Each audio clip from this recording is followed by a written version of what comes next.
Correction करने के लिए आपको अपने स्कॉलरशिप फॉर्म में लॉगिन करना है। जिस प्रकार से आप लॉगिन करते हैं उसी प्रकार से आपको लॉगिन करना है। और लॉगिन करने के बाद आपका लेफ्ट साइड में स्टेटस के कई सारे आपको जो ऑप्शन वहां पर शो होते हैं, उन्हीं में सबसे लास्ट में आपका एक ऑप्शन शो होगा, आवेदन पत्र को संशोधित करें। तो सिंपली आपको उस पर क्लिक करना होगा और क्लिक करने के बाद आपके सामने आपका स्कॉलरशिप फॉर्म करेक्शन करने के लिए ओपन हो जाएगा। और आप अपने स्कॉलरशिप फॉर्म में क्या क्या करेक्शन कर पाएंगे, यूपी स्कॉलरशिप 2022-23 में किन किन ऑप्शन में करेक्शन हुआ था, वो सारे आपको इस वीडियो में बताया जा रहा है, ताकि आपको पता चल सके कि आपके करेक्शन पोर्टल में क्या क्या ऑप्शन आते हैं। तो जब आपका करेक्शन पोर्टल ओपन होता है उससे पहले आपका स्टेटस शो हो जाता है। तो आप देख सकते हैं कि आपका स्टेटस कुछ इस प्रकार से शो होता है। इसमें आपका यहाँ पर सब कुछ लिखा हुआ होता है कि क्या आपका मिसमैच है, तो वो आपको अपने स्कॉलरशिप फॉर्म में करेक्शन करना होता है। तो आप यहाँ पर देख सकते हैं कि आप अपने जाति प्रमाण पत्र जारी करने का जो दिनांक होता है, यानी किस डेट को आपका जाति प्रमाण पत्र जारी हुआ है, वो आप करेक्शन कर पाएंगे। और आपका जाति प्रमाण पत्र का क्रमांक क्या है वो आप करेक्शन कर पाएंगे। और फिर आप देख सकते हैं कि जाति प्रमाण पत्र की आवेदन संख्या क्या है वो आप करेक्शन कर सकते हैं। और यहाँ पर लास्ट ईयर पिता का नाम भी करेक्शन करने के लिए यहाँ पर शो हो रहा था। और फिर उसके बाद अगला ऑप्शन आप देख सकते हैं कि छात्र या छात्रा के माता पिता या अभिभावक के सभी स्रोतों से वार्षिक आय कितनी है, वो करेक्शन करने के लिए लास्ट ईयर ऑप्शन मिला था।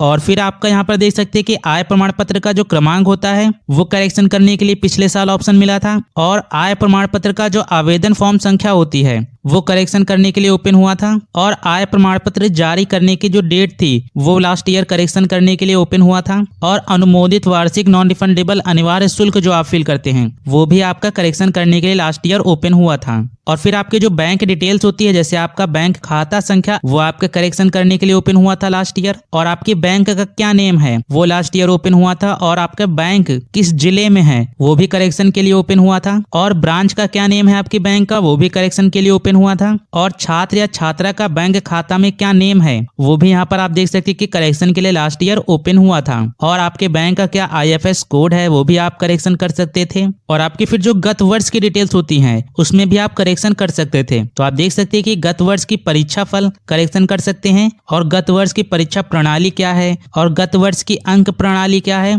और गत वर्ष का आपका प्राप्तांक क्या है, और गत वर्ष का आपका पूर्णांक क्या है, और फिर गत वर्ष का आपका प्रतिशत कितना है। ये सारी डिटेल्स आप गत वर्ष की करेक्शन कर सकते हैं। और फिर वर्तमान पाठ्यक्रम का विश्वविद्यालय या बोर्ड में पंजीयन क्रमांक जो आपका होता है वो भी आप सभी स्टूडेंट, जब करेक्शन पोर्टल ओपन होगा तो आप सभी स्टूडेंट अपना करेक्शन कर पाएंगे। और आपका एक ऑप्शन होता है पाठ्यक्रम का प्रकार, नियमित या फिर स्व-वित्त पोषित, तो आप इसको भी जब करेक्शन पोर्टल ओपन होगा तो आप इसको भी करेक्शन कर पाएंगे। और फिर आपका एक नेक्स्ट ऑप्शन होता है कि क्या वर्तमान पाठ्यक्रम में प्रवेश आपका किसी इंट्रेंस एग्जाम को देने के बाद हुआ है, यस या नो करना होता है, तो आप इसको भी करेक्शन कर पाएंगे। यदि आप इसमें यस करते हैं तो उसके बाद इसमें ये सभी ऑप्शन आप करेक्शन कर सकते हैं कि किस इंट्रेंस एग्जाम को देने के बाद आपका एडमिशन हुआ है, काउंसलिंग नंबर या काउंसलिंग का रोल नंबर क्या था आपका, प्रवेश परीक्षा आपने किस ईयर में पास की है, और आपका जो इंट्रेंस एग्जाम हो उसमें आपको कितनी रैंक मिली है, और प्रवेश परीक्षा में प्राप्त आपके कट ऑफ अंक क्या हैं। ये सारे ऑप्शन आप देख सकते हैं कि लास्ट ईयर 2022-23 में करेक्शन करने के लिए ओपन हुए थे। और एक चीज आपको ये भी जानकारी होनी चाहिए कि आप इन सभी ऑप्शन में भी करेक्शन नहीं कर पाएंगे।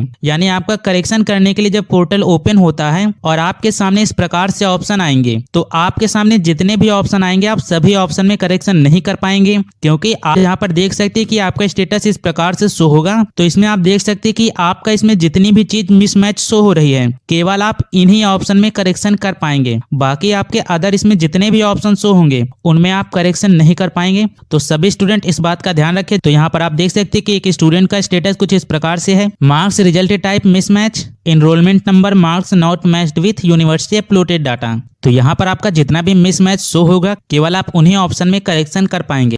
बाकी यदि आपका स्कॉलरशिप से रिलेटेड कोई अदर डाउट है, या आपका करेक्शन से रिलेटेड कोई अदर डाउट है, या फिर आपका जब करेक्शन स्टार्ट होगा तो आप किस प्रकार से करेक्शन करेंगे वो आपको स्टेप बाय स्टेप बता दिया जाएगा। और यदि आप करेक्शन नहीं कर पाएंगे तो आपके करेक्शन करने में पूरी सहायता की जाएगी। तो फिर मिलते हैं एक ऐसी वीडियो के साथ। Thanks for watching.